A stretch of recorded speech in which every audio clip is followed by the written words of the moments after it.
Begitu jadi menteri, kembali ke 20 juta dan ke 18 juta rupiah. Enak jadi anggota DPR, Pak Nuh. Tapi ya itu tugas. Di samping ada tunjangan dana operasi menteri, memang ada yang harus dipertanggungjawabkan. Nah, ini saya kira tugas kami di PAN RB dan Ibu Menteri Keuangan, bahwa memang gaji pokok tidak mungkin naik karena menyangkut pensiun. Tapi kami dengan mitra kami Taspen sudah menghitung dengan baik, ada subsidi pensiun yang akan ditingkatkan. Insya Allah harusnya tahun ini, tapi karena ada pandemi COVID, tunjangan kinerja ASN juga ingin kita tingkatkan maksimal. Jadi pegawai paling rendah ASN itu bisa minimal 9 sampai 10 juta.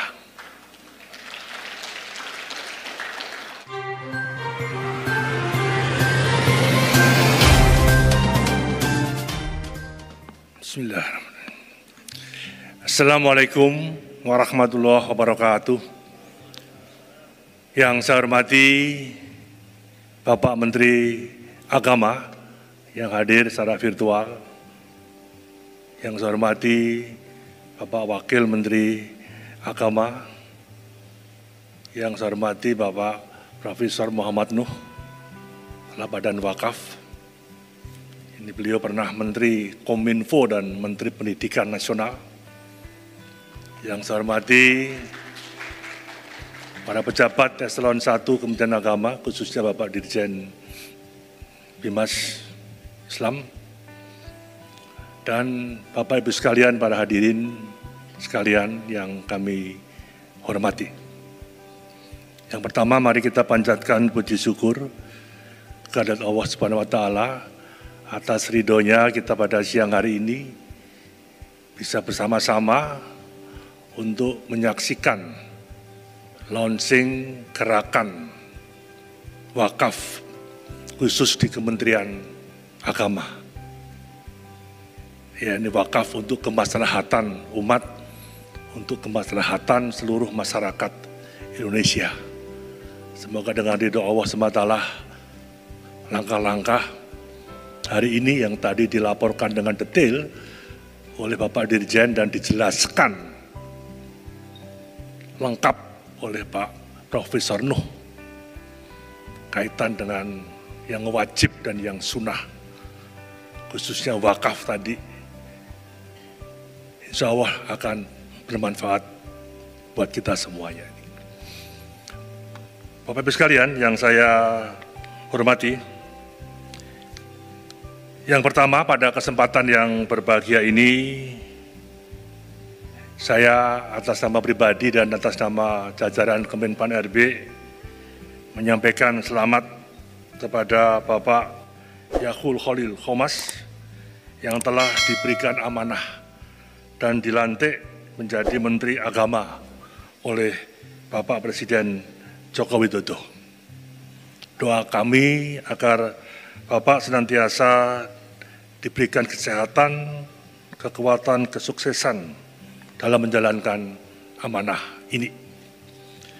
Bapak-bapak sekalian yang saya hormati,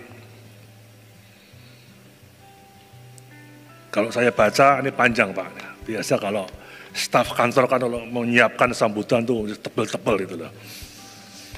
Ya, bicara wakaf ini saya kira tadi yang dijelaskan oleh Bapak Nuh memang sangat-sangat menarik ini. Memang wakaf tidak bisa dipaksa. Tapi dulu ada pemaksaan wakaf khusus pegawai negeri. Yayasan Amal Bakti Muslim Pancasila. Itu hampir seluruh kabupaten kota tuh terbangun masjid. Dan itu kalau bisa terus harusnya bisa sampai di tingkat-tingkat kecamatan. Nah, sekarang problem kita ini kan juga sama. Kita banyak masjid besar, masjid kecil, musola. Mungkin Kementerian Agama memahamilah masih banyak pondok-pondok pesantren kita. Di Jawa Timur khususnya di NTB, itu yang tempat wudhu saja belum memenuhi persyaratan dengan baik. belum lagi penerangan, belum lagi kitabnya dan sebagainya dan sebagainya. Saya kira bisa dibangun dalam konteks ini. Dan saya lagi mencoba nanti berdiskusi tadi, mudah-mudahan gerakan wakaf untuk kemaslahatan umat ini tidak hanya terbatas di Kementerian Agama. Cukup besar, 4,2 juta ASN kita di kementerian, lembaga, institusi, sampai pemerintah daerah, sampai kelurahan dan desa. Apalagi di Kementerian Agama itu satkernya paling banyak sekali. Mudah-mudahan akan kita cari jalan yang baik, karena kan sudah tidak bisa model pemaksaan. Walaupun tunjangan kinerja juga terus kita optimalkan, tapi untuk pemotongan Rp1 pun kan juga harus kita cari musyawarah mufakat dengan baik. Sehingga harapan tadi yang diinginkan oleh Pak Dirjen maupun Pak Nuh sudah bisa kita capai dengan baik. Saya yakin kalau kita punya kesadaran itu bisa. Saya melakukan hal yang sama. Dan alhamdulillah saya bisa diberikan amanah hampir 35 tahun jadi pejabat tinggi negara. Bisa. Saya punya sejumlah anak asuh. Saya rutin membantu beberapa khusus tapi ini pondok pesantren yatim piatu. Baik ada yang di NTB, ada yang di Semarang, ada yang di Tangerang Selatan dan sebagainya, itu rutin. Alhamdulillah jalan. Sehingga hari ini pada saat saya diberikan tugas sebagai pembantu presiden oleh Pak Jokowi, saya sudah melepaskan diri, sudah tidak punya kepentingan apa-apa. Selesai tugas saya. Ya, gaji saya sepenuhnya ya saya sumbangkan semuanya untuk kepentingan wakaf tadi yang secara umum ini. Ini kalau bisa bergulir, saya yakin perkalian tadi akan bisa berlipat-lipat, Pak. Apalagi Bapak sudah merintis 14 triliun dari Kementerian Pendidikan. Sekarang setahu saya sudah hampir 3-4 kali lipat sekarang ini. Karena untuk beasiswa juga akan diambilkan dari sini secara banyak ini. Bapak sekalian, kami mengapresiasi sekali pada acara ini, sekaligus merupakan kebanggaan bahwa ASN khususnya di Kementerian Agama mempunyai pemahaman yang tinggi mengenai wakaf. Dan Kementerian Agama mampu menyediakan saluran atau kanalisasi dari niat baik dari sebuah ibadah sosial bagi para ASN-nya. Bapak sekalian, saya kira Undang-Undang Nomor 5 Tahun 2014 tentang aparatur sipil negara mengatur bahwa nilai dasar ASN antara lain adalah pengabdian kepada negara dan rakyat Indonesia, serta menjunjung tinggi etika yang luhur. Pengabdian kepada negara dan etika juga mempunyai makna yang sangat luas, yang tidak terbatas pada pelaksanaan tugas yang diemban semata, melainkan juga kepekaan sosial, kegotong royongan atas apa yang terjadi di lingkungannya, dan kesediaan untuk memberikan yang lebih dari tugas yang ditetapkan, bahkan jika diperlukan dari apa yang dimiliki secara pribadi. Kita punya penghasilan. Kalau kita melihat penghasilan kita, selalu melihat ke atas yang tidak akan pernah puas-puasnya. Tapi kalau kita melihat ke bawah, masih banyak yang harus kita lihat dengan berbagai hal yang ada. Saya masuk jadi anggota DPR pertama tahun 86. Gaji pokok saya Rp1 juta dipotong pajak.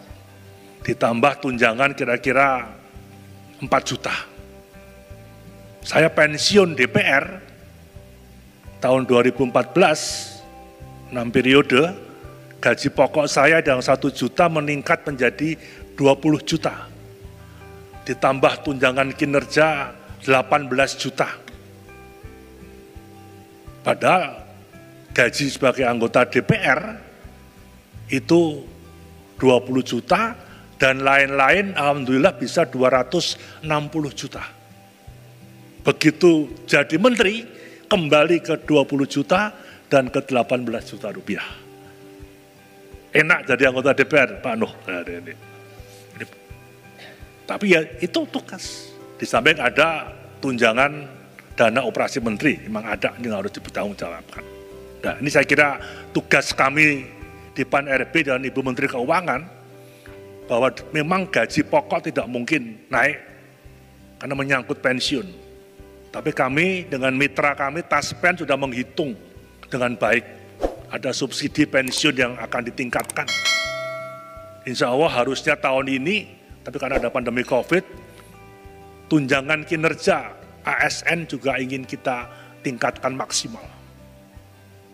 Jadi pegawai paling rendah ASN itu bisa minimal 9 sampai 10 juta.